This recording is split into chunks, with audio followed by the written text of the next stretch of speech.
우리 욥기 9장 11절 말씀 한 절만 보겠습니다.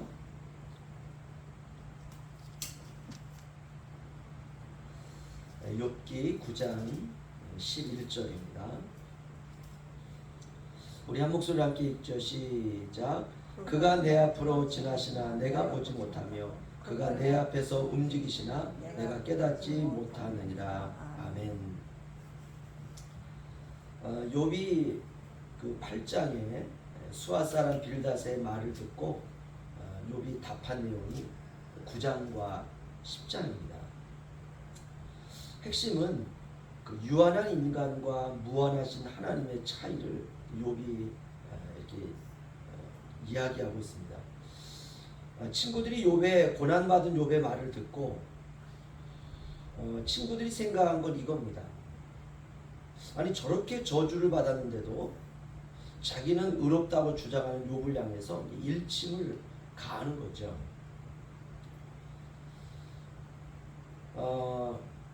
대만 사람 엘리바스와 수아 사람 빌닷의 그 핵심은 이겁니다. 욥이 고난당한 이유가 무엇이냐? 그거는 네가 죄를 지어서 그래. 너의 자식들이 죄를 지어서 그래. 그게 이제 원인이다 이렇게 말한 겁니다. 굉장히 독한 말이죠. 사람이 아무리 고난을 당하고 힘들고 또 저주를 받았다 할지라도 그 저주의 원인이 너의 죄 때문이야. 너의 자식들의 죄 때문이야. 이렇게 말한다는 건 굉장히 독한 말입니다.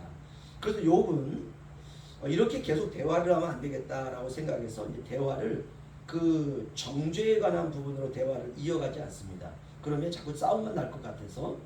그래서 욥은 이제 사람이라고 하는 존재가 어떤 존재인지라고 하는 부분의 대화의 그 색깔을 바꾸는 것입니다.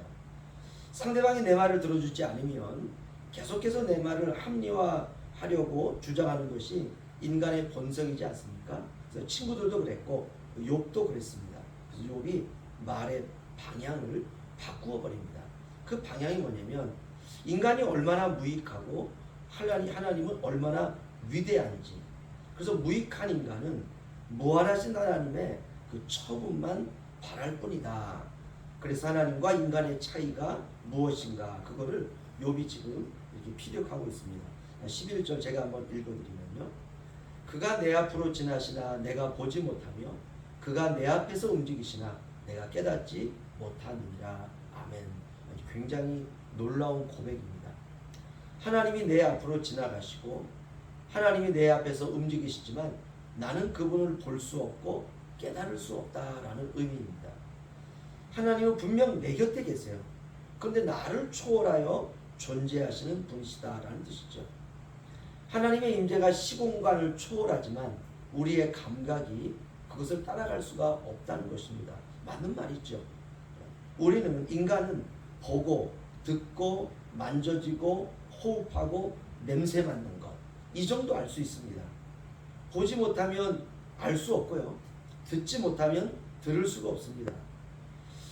인간이 이제 이런 한계를 가지고 있기 때문에 하나님을 이해할 수 있다는 것은 불가능하다라고 하는 고난 가운데 있는 욥의 말입니다. 그 신앙이 고난을 통해서 깊어진 겁니다. 단지 아프다, 힘들다, 고통스럽다 여기서 멈추지 않아요. 사실 친구 3명은 계속해서 욥의 반응을 보고 또 얘기하고 욥의 반응을 보고 또 얘기합니다. 그래서 욥의 반응을 들으면 들을수록 친구들이 느끼는 건 뭐냐면 교만하다라는 평가입니다. 네가 너무 교만하다. 그 고난 가운데 있으면 회개하고 그 힘든 가운데 있으면 하나님 앞에 기도하고 자신을 낮추고 이래야 되는데 고난 가운데 있는 욥의 이야기를 듣다 보면 욥은 자신은 문제가 없다는 것 항상 이 태도를 관철하고 있습니다. 그러나 이제 친구들과의 이런 대화를 통해서 욥은 상처받는 게 아니라 신앙이 더 깊어지고 있어요. 그가 내 앞으로 지나시나 내가 보지 못하며 그가 내 앞에서 움직이시나 내가 깨닫지 못하느니라. 하나님은 지금도 우리 곁을 지나시고 하나님은 지금도 우리 앞에서 움직이고 계십니다. 그러나 우리는 그분을 보지 못하고 깨달을 수가 없는 것입니다. 이게 맞는 말이죠. 이것이 바로 하나님의 위대하심과 인간의 미천함입니다. 그분은 창조주세요. 그러니까 우리의 수준보다 좀 나은 정도가 하나님이 아니라 하나님은 전능자이시고 그분은 우주 만물을 다스리는 분이십니다. 내 앞으로 지나시나 내가 보지 못하고 내 앞에서 움직이시나 내가 깨닫지 못하는 하나님. 그렇게 우리에게 다가오면 그 하나님은 낯설게 느껴집니다. 이 말은 고난을 주시는 하나님의 뜻을 우리가 알 수 없다라고 하는 의미이죠. 그래서 고난 가운데 있는 인간은 하나님이 낯설게 느껴질 수 있습니다. 우리 9장 5절에서 10절 우리 한번 보시죠. 9장 5절에서 10절 저와 한 절씩 교독하겠습니다. 그가 진노하심으로 산을 무너뜨리시며 옮기실지라도 산이 깨닫지 못하며 그가 해를 명령하여 뜨지 못하게 하시며 별들을 가두시는도다. 북두성과 삼성과 묘성과 남방의 밀실을 만드셨으며 아멘. 우리 하나님이 이렇게 크신 분이라는 것이요. 그러니까 그분은 측량할 수 없는 큰 일과 셀 수 없는 기이한 일을 행하시는 분이다 라고 하는 욥의 고백입니다. 하나님이 우리에게 고난을 왜 허락하실까? 답은 모른다는 거예요. 우리가 이 모른다는 겁니다. 왜냐? 그분의 계획은 측량할 수가 없기 때문에 그렇습니다. 그렇다면 측량할 수 없는 그 하나님을 내 틀을 가지고 우리가 고난을 이해할 것이 아니라 고난을 통해서 측량할 수 없는 그분을 신뢰함으로 말미암아 우리의 신앙을 도약하게 만드는 것, 이것이 바로 고난의 목적인지도 모릅니다. 저는 그랬으면 좋겠어요. 우리가 고난 자체가 우리에게 어떻게 다가오느냐 하면 파괴하는 것 모양으로 다가옵니다. 그래서 우리가 힘이 든 거예요. 고난이 다가올 때 내가 깨어지는 것으로 나타나는 것입니다. 사람 관계도 깨어지고 욥의 경우는 인생이 다 부서졌어요. 뭐 사업이 망하고 뭐 여러 가지 삶의 문제가 생기는 건 차치하고서라도 욥에게 자녀가 7남 3녀 아닙니까? 10명이에요. 이 10명이 하루아침에 그냥 지붕이 무너져가지고 집이 무너져서 그냥 그 지붕에 깔려 죽었습니다. 이런 고난은 정말 충격적인 고난이죠.